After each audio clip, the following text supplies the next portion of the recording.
Para petugas SAR menyisir reruntuhan sebuah rumah ibadah umat Muslim Syiah di wilayah Irak Tengah hingga malam, setelah tanah longsor menerpa bangunan tersebut dan menewaskan sedikitnya 5 orang termasuk seorang anak.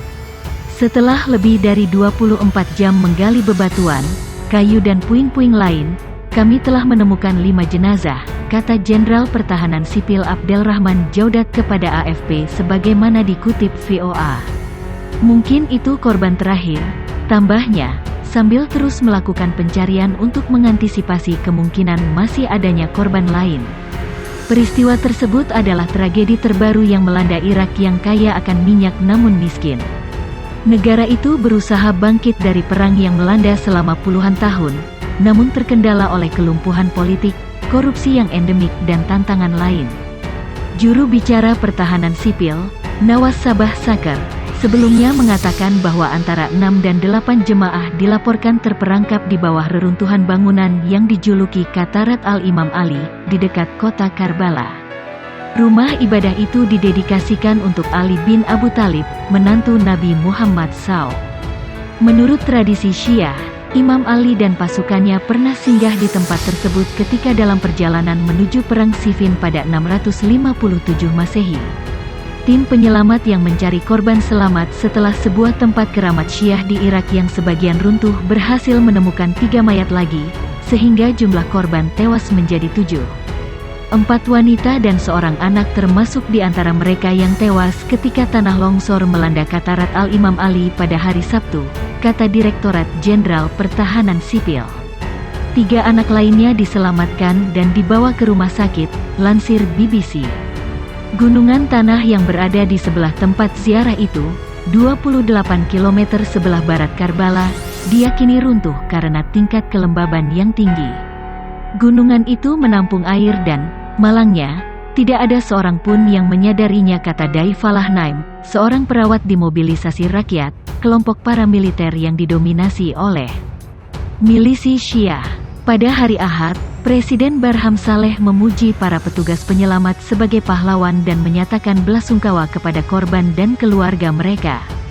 Tokoh Syiah Irak berpengaruh Moqtada Al-Sadr juga menyampaikan belasungkawa, tetapi pada saat yang sama memperingatkan ada dugaan korupsi menyelimuti insiden itu, lapor kantor berita pemerintah Iraqi News Agency. Tempat itu dikeramatkan oleh penganut Syiah karena dianggap dulunya adalah bekas tempat istirahat minum Ali bin Abi Thalib dan pasukannya ketika dalam perjalanan perang tahun 657 Masehi. Longsoran tanah menimpa bagian atap Katarat Al-Imam Ali, yang kemudian roboh menimpa peziarah Syiah yang ada di dalamnya. Kami melanjutkan pencarian korban lainnya, kata juru bicara Pertahanan Sipil Jaudat Abdelrahman kepada kantor berita AFP Senin pagi. Saksi mata melaporkan jasad seorang wanita lain masih berada di bawah reruntuhan, tambahnya.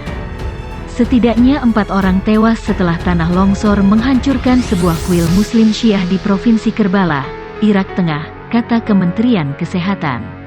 Petugas penyelamat menarik 6 orang yang selamat dari puing-puing setelah tanah longsor yang terjadi, kata pernyataan itu. Operasi pencarian dan penyelamatan terus berlanjut jika lebih banyak orang tetap terkubur di bawah puing-puing, katanya. Kuil Katarat Al-Imam Ali terletak di Gurun Barat, sekira 28 km dari pusat kota suci Karbala. Informasi awal menunjukkan bahwa kelembaban telah memicu tanah longsor yang menghantam langit-langit kuil dan menyebabkannya runtuh, kata Dinas Pertahanan Sipil dalam sebuah pernyataan. 2 jenazah ditemukan pada dari Masjid Imam Ali di Provinsi Karbala, Irak, setelah tanah longsor meruntuhkan sebagian bangunan ini pada Ahad lalu. Tim penyelamat melaporkan jumlah korban keseluruhan menjadi 7 orang. Kami menemukan 2 mayat, seorang pria dan seorang wanita di bawah reruntuhan Katarat Al-Imam Ali, kata Jaudat Abdelrahman, Direktur Departemen Media Pertahanan Sipil Irak. Hingga kini, jenazah yang berhasil dievakuasi dari lokasi adalah seorang anak, 4 perempuan dan 2 laki-laki. Sedangkan 3 anak berhasil diselamatkan dari reruntuhan dan dilarikan ke rumah sakit.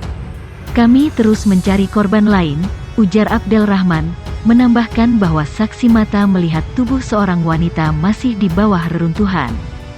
Juru bicara pertahanan sipil Nawas Sabah Saker mengatakan bahwa 6 hingga 8 peziarah dilaporkan terperangkap di bawah puing-puing masjid, dekat kota suci Syiah, Karbala. Petugas penyelamat telah mencari selama 2 hari setelah masjid, yang terletak di dasar dinding batu yang tinggi, sebagian terkubur ketika tanggul tanah runtuh akibat kejenuhan tanah dari kelembaban. Ini adalah tragedi terbaru yang menimpa Irak yang kaya minyak tetapi dilanda kemiskinan. Negara itu mencoba untuk melewati dekade perang tetapi terlatih-tatih oleh kelumpuhan politik, korupsi endemik dan tantangan lainnya. Tim penyelamat pada Ahad mengendarai bulldozer melalui pintu masuk masjid yang menyerupai setengah kubah dihias dengan ubin biru yang ditutupi tulisan Arab. Tempat itu didedikasikan untuk Imam Ali, menantu Nabi Muhammad, yang menurut tradisi Syiah berhenti di sana bersama pasukannya dalam perjalanan menuju pertempuran pada 657 m. Lokasi ini terletak sekitar 28 km sebelah barat Karbala, Irak, yang merupakan tempat pemakaman Imam Husain, cucu Nabi Muhammad. Syiah memandang Husain, yang tewas dalam pertempuran pada 680 m, sebagai penerus sah Nabi Muhammad. Masalah dalam jantung perpecahan dengan Islam Sunni. Pekerja penyelamat Irak pada masih berjuang untuk menemukan sedikitnya 6 peziarah yang terperangkap di bawah reruntuhan setelah tanah longsor menghantam sebuah kuil Muslim Syiah di kota Karbala. Dikhawatirkan bahwa ada antara 6 sampai 8 orang terperangkap di bawah bebatuan dan puing-puing kuil, kata juru bicara pertahanan sipil Irak Nawas Sabah Saker kepada AFP. Kuil yang terdampak longsor itu dikenal sebagai kuil Katarat Al-Imam Ali. 3 anak sebelumnya telah diselamatkan setelah terjadi bencana. Layanan darurat mengatakan bahwa mereka dalam kondisi baik dan sedang dipantau di rumah sakit. Tim penyelamat yang bekerja sepanjang malam di bawah lampu sorot mampu memberikan pasokan oksigen, serta makanan dan air kepada orang-orang yang terperangkap melalui celah di puing-puing, kata kantor berita negara INA. Presiden Irak Barham Saleh di Twitter meminta para pekerja penyelamat heroik untuk memobilisasi semua upaya guna menyelamatkan orang-orang yang terperangkap. Para responden darurat dilaporkan terus berupaya mempertahankan kontak verbal dengan para korban untuk meyakinkan mereka